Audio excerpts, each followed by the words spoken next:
My prediction for 2015, more stupid feminist causes. We saw a whole doozy of them in 2014.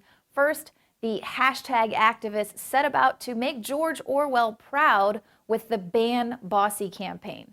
Celebrities like Beyonce threw her weight behind the campaign to ban the word bossy. The idea is that girls are less interested in leadership because they're worried about being called bossy. So it's kind of insulting to imply that girls are this weak that they can't overcome the torture of a word. They just want to ban the word altogether.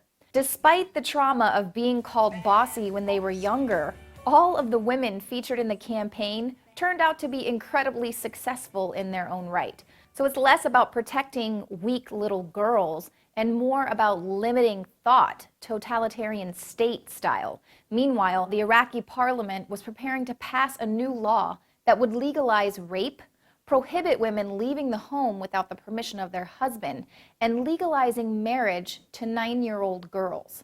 There was no multi-million-dollar feminist media blitz to bring attention to this situation, nor did Beyonce back some heavy PSA to put pressure on the government of Saudi Arabia over their characterization of female drivers as potential terrorists.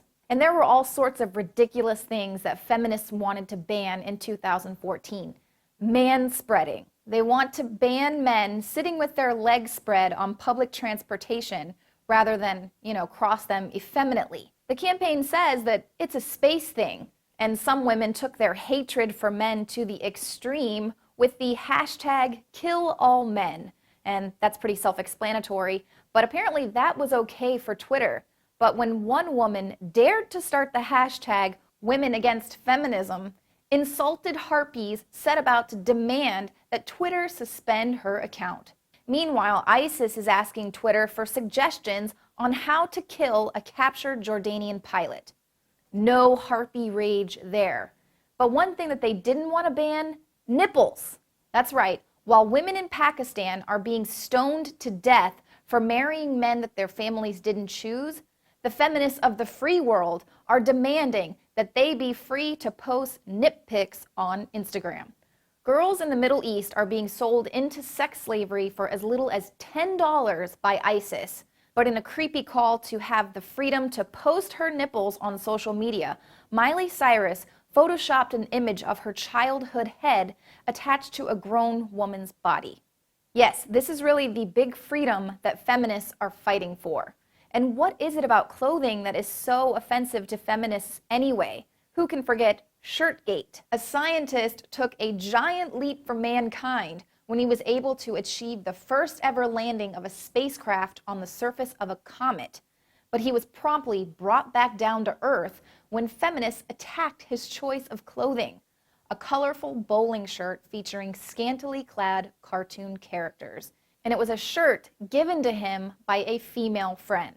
But feminists also don't like superhero t-shirts or being mocked by Star Wars fans. They want women to have the freedom to make their own choices, except when that choice is for a traditional role. And feminist Guardian journalist Jessica Valenti thinks wrapping Christmas presents is really oppressive, y'all.